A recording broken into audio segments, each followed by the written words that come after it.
मैंने एक वीडियो बनाई है related to all India bar council exam, जिसमें मैंने आपको बताया है कि कौन कौन सी बेयर एक्ट्स आपको ले जानी चाहिए, किस टाइप से आपको क्वेश्चन पेपर अटेम्प्ट करना है। क्वेश्चन पेपर जो है वो माइनस मार्किंग वाला नहीं है, इसलिए आपको सारे क्वेश्चन अटेम्प्ट करने हैं।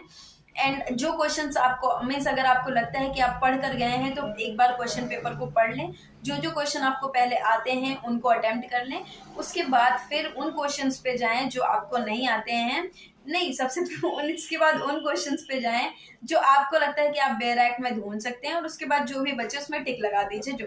लेकिन मैंने एक क्वेश्चन के क्राइटेरिया की बात भी उसमें की थी, किस किस टाइप के क्वेश्चंस पूछे जाते हैं। सबसे पहले मैंने बताया था कि सेक्शन वगैरह से रिलेटेड होते हैं कि बेयर एक्ट में ये सेक्शन है, कहाँ पे है, ये दिया गया है, किस सेक्शन में डिफाइंड है, ये सारा आपको ढूंढना है। और उसके बाद मैंने 2-3 टाइप के क्वेश्चंस की बात की थी, एनालिसिस वाली भी बात की थी कि कुछ सिचुएशन दे दी जाएगी, आपको उसके अकॉर्डिंग आंसर ढूंढना होगा। और एक और क्राइटेरिया मैंने आपको बताया था कि लीगल मैगजीन्स और लैंडमार्क केसेस, इनसे रिलेटेड भी क्वेश्चंस आते हैं। तो इस वीडियो में मैं कुछ लीगल मैगजीन्स और कुछ लैंडमार्क केसेस को डिस्कस करूंगी। उसके बाद में वीडियो के लास्ट में मैं उसको एज फोटो उसकी खींच के डाल भी दूंगी, आप पढ़ लेना। जो इम्पोर्टेंट है मैं उनको डिस्कस कर देती हूँ, बाकी जो है वो मैं वीडियो में डाल दूंगी, आप वहाँ से देख करके नोट डाउन कर लीजिएगा अगर आपको पढ़ने में इंटरेस्ट है। तो नहीं भी है तब भी आप पास हो जाएंगे। ओके, तो कंटिन्यू करते हैं हम कहाँ से। सबसे पहले केस लॉ से करते हैं ना। केस लॉ का सबसे पहला केस लॉ है, आपने टॉट पढ़ा होगा, law of taught first semester में पढ़ा होगा, चाहे आपने 3 ईयर वाला किया हो चाहे 5 ईयर वाला किया हो। तो एक सब्जेक्ट होता है लॉ ऑफ टॉट, उसमें एक प्रिंसिपल है, प्रिंसिपल ऑफ स्ट्रिक्ट लाइबिलिटी। ये वाला प्रिंसिपल किस केस में फाइंड किया था, किस केस में फाइंड आउट किया गया था, तो उस केस का नाम है रायलैंड वर्सेस फ्लेचर डील्स। तो इस वाले केस में क्या फाइंड आउट किया गया था कि प्रिंसिपल ऑफ स्ट्रिक्ट लाइबिलिटी आपने पढ़ी होगी, एक स्ट्रिक्ट लाइबिलिटी होती है, एक एब्सोल्यूट लाइबिलिटी होती है। इंडिया में एब्सोल्यूट लाइबिलिटी का भी कॉन्सेप्ट है, लेकिन इंग्लैंड लॉ में जो है वो एब्सोल्यूट लाइबिलिटी का कॉन्सेप्ट ना होके वहां पे सिर्फ स्ट्रिक्ट लाइबिलिटी का कॉन्सेप्ट है।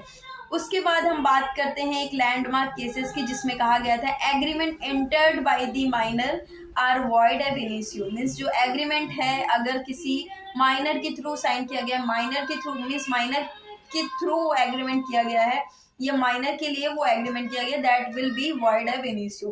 मीन्स उसकी कोई भी वैल्यू नहीं होगी in the eyes of law, वो शुरुआत से ही गलत माना जाएगा। तो ये किस केस में कहा गया था, कहा गया था मोहारी बीबी वर्सेस धर्मोदास घोष में कहा गया था। कौन सा केस है, मोहारी बीबी वर्सेस धर्मोदास घोष।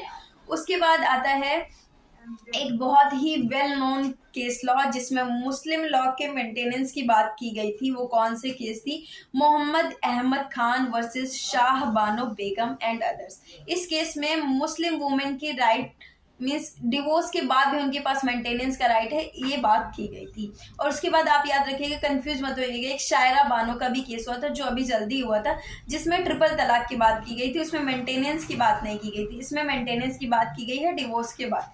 उसके बाद हम बात करते हैं एक केस की जिसमें हमें ये कहा गया कि जो जिसको हम कहते हैं नेशनल एंथम केस, उसमें ना नेशनल एंथम हो रहा था और वो बच्चा बोल नहीं रहा था, तो लोगों ने कहा कि ये तो डिसरिस्पेक्ट है ना हमारे नेशनल एंथम की, आपको बोलना पड़ेगा।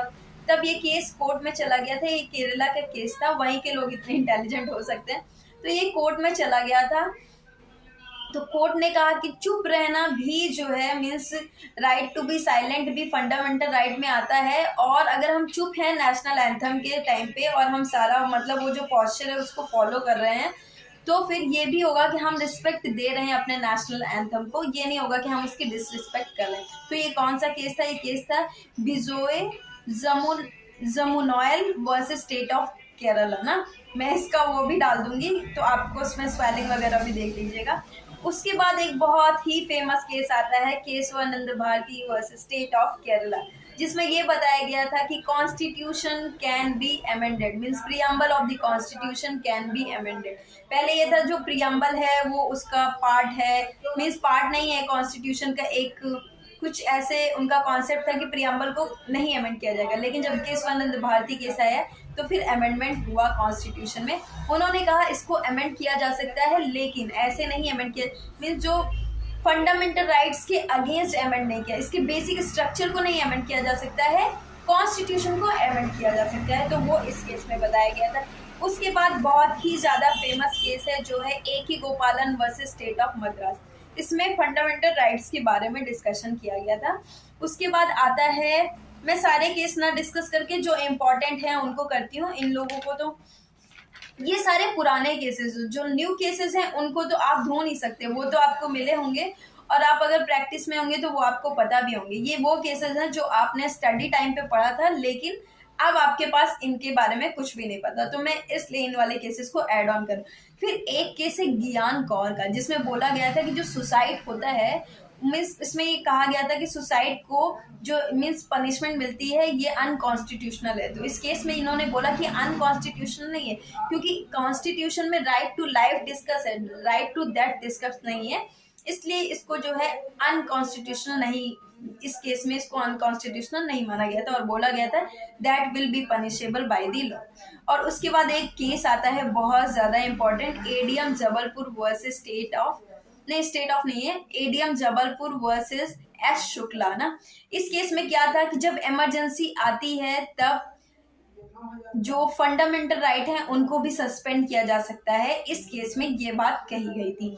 उसके बाद आता है कि फर्स्ट एवर अमेंडमेंट में जो मीन्स कॉन्स्टिट्यूशन में सबसे पहला अमेंडमेंट हुआ था बैकवर्ड क्लासेस के एजुकेशन इंस्टीट्यूशन के लिए, मीन्स जो बैकवर्ड क्लास थे पहले उनको एडमिशन नहीं मिलता था इंस्टीट्यूशन में, तो फिर ये अमेंडमेंट हुआ था। ये किस केस के थ्रू हुआ था, वो ये हुआ था चंपाकम दोरारजी वर्सेस स्टेट ऑफ मद्रास, 1951 का केस था। इस केस के थ्रू अमेंडमेंट हुआ था कि जो हमारे मीन्स जो बैकवर्ड क्लासेस के लोग हैं उनको भी जो एजुकेशनल इंस्टीट्यूशन है उसमें एडमिशन मिलना चाहिए, इस बात की बात हुई थी। उसके बाद फिर हमारा ये एक और बहुत ही इंपॉर्टेंट केस है, उसका नाम है union of India versus Naveen Jindal and others. इस केस में क्या हुआ था, इस केस में हुआ था कि जो नेशनल फ्लैग है उसको हर कोई फ्लाई कर सकता है, ये राइट दिया गया था। ये बोला गया था कि right to fly national flag is a fundamental right और इससे किसी को इन्फ्रिंज नहीं किया जा सकता है, तो ये वो था। उसके बाद है right to free legal aid. Actually ये वाला केस तो रिपीट हो चुका है, फिर भी ये डिस्कस किया गया था हुसैना खातून वर्सेस स्टेट ऑफ बिहार। इस वाले केस में ये बताया गया था कि अगर आपके पास पैसे नहीं भी हैं तब भी आपको लीगल ट्रायल के लिए जो लॉयर है वो प्रोवाइड किया जाना चाहिए। तो ये सारे केसेस थे। और एक बहुत इंपॉर्टेंट मैं भूल गई, ये जो एडीएम जबलपुर वाला केस है इसको हेबियस कॉर्पस का केस भी कहा जाता है। मीन्स ऐसे भी आ सकता है कि हेबियस कॉर्पस केस किस केस को कहा जाता है, तो आप बोल सकते हैं कि एडीएम जबलपुर केस को हेबियस कॉर्पस केस कहा जाता है।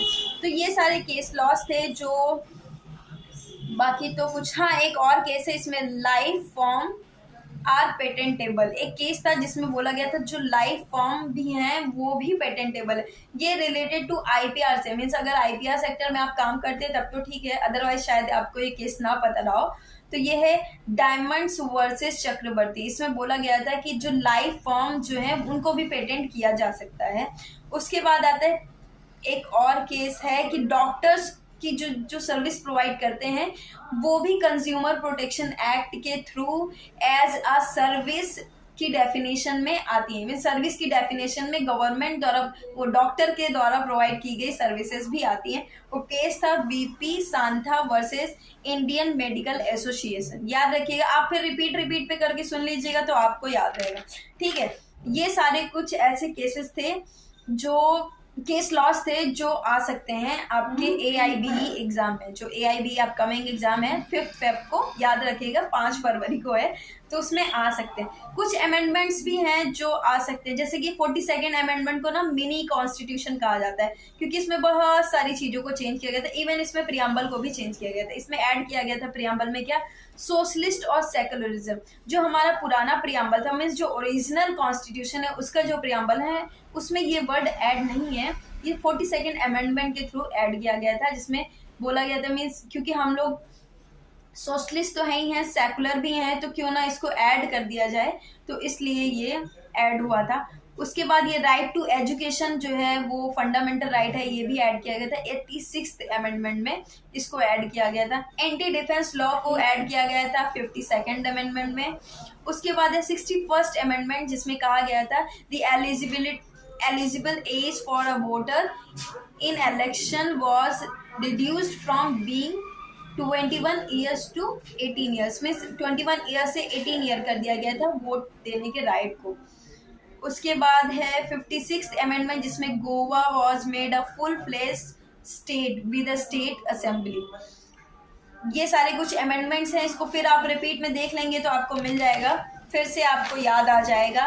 ये सारी चीज़ें आपने पढ़ी होंगी, बट मैं रिकॉल करवाने के लिए मुझे लगा कि जब वीडियो डाली ही है AIB से रिलेटेड तो एक कंप्लीट वीडियो डालें तो अच्छा होगा। अब हम बात करते हैं लीगल मैगजीन्स की। मैं सारी लीगल मैगजीन्स तो नहीं डिस्कस कर पाऊंगी, लेकिन कुछ जो मुझे मिली हैं वो मैं डिस्कस कर देती हूँ। आई थिंक फिर बेटर हो जाएगा आपके लिए एग्जाम में बैठना, और ज़्यादा कॉन्फिडेंस के साथ आप बैठेंगे। वैसे ऑल द बेस्ट कॉन्फिडेंस होना चाहिए, है ना? इतना डरिए नहीं, इतना कोई कॉम्प्लिकेटेड एग्जाम नहीं है। सबसे अच्छी बात तो माइनस मार्किंग नहीं है। थोड़ा सा ब्रेक लेके फिर मैं इसको डिस्कस करती हूँ, या फिर नेक्स्ट वीडियो में डिस्कस करती हूँ। Okay, bye bye. Hello everyone.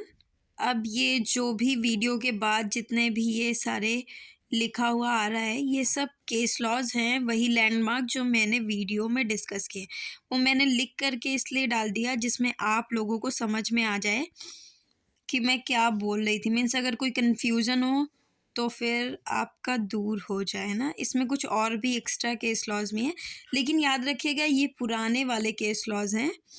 जो नए केस लॉ हैं उनको मैंने इसमें ऐड नहीं किया है, क्योंकि मुझे लगता है वो सारे तो आप लोगों ने पढ़े होंगे और याद भी होंगे। ये केस लॉ वो हैं जो आपने जब ग्रेजुएशन कर रहे थे, BA LLB या LLB कर रहे थे, उस टाइम पे पढ़े हुए होंगे। कुछ केस लॉज इसमें से मुझे वो हैं जो मैंने क्लैट की कोचिंग के टाइम पे पढ़ी है, लेकिन मैं देख रही हूँ कि इसमें मैं एक केस लॉ लिखना भूल गई थी, जो MC Mehta versus union of India था, जो चाइल्ड बाउंडेड लेबर के बारे में डिस्कशन उसमें हुआ था। और एक MC Mehta versus union of India था जिसमें इन्वायरमेंट लॉ से रिलेटेड डिस्कशन किया गया था। तो शायद मैं कुछ इस टाइप के केस लॉ बोले, लेकिन मैक्सिमम मैंने इसमें कवर्ड किए हैं, तो आप इसमें देख लीजिएगा।